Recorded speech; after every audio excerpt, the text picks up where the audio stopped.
పెద్దలందరికీ ఇక్కడ ఉన్న వాళ్ళందరికీ నమస్తే అండి. నా పేరు పృథ్వీరాజ్, నేను టీవీ నైన్ యాంకర్ని.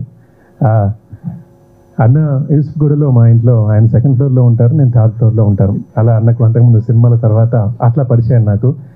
నేను అప్పటిదాకా చూసినవి విన్నవి పక్కన పెడితే నేను ప్రత్యక్షంగా చూసిన ఒకటే మీతో పంచుకుంటాను.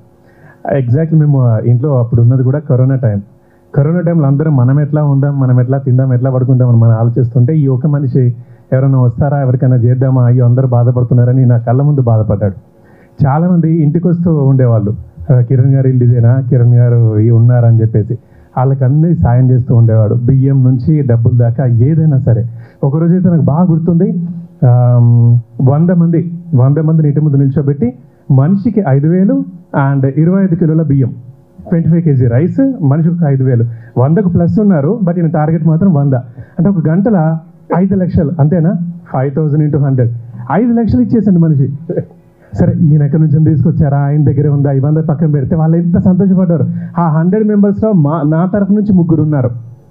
అట్లా అది ఒకటే ఎగ్జాంపుల్. అట్లా చాలామంది ఇంటి ముందు ఎవరైనా పంచాయతీల కోసం ఇంటి ముందు బ్యానర్ పెట్టుకుంటారు, ఎవరైనా ఇంకా దేనికోసమో బయట షో చేసుకుందామని ఇంటి ముందు బ్యానర్ పెట్టుకుంటారు. ఈ మనిషి కరోనా టైంలో నేను సాయం చేస్తాను రండి అని బ్యానర్ పెట్టుకుని కూర్చున్నాడు. నాకు భలే అది పరేషన్ అయిపోయినా అన్న, నీ సాయము నీ అవన్నీ చూసి. సో థ్యాంక్ యూ అన్న, నీకు దేవుడు బలమేలను కోరుకుంటున్నా. ఈ పుష్కరాలు కావాలని, అంటే మహాపుష్కరం అంటారా, మనం ఉన్నా లేకపోయినా ఇది ఉండాలని మనస్ఫూర్తిగా కోరుకుంటున్నాను. థ్యాంక్ యూ అన్న.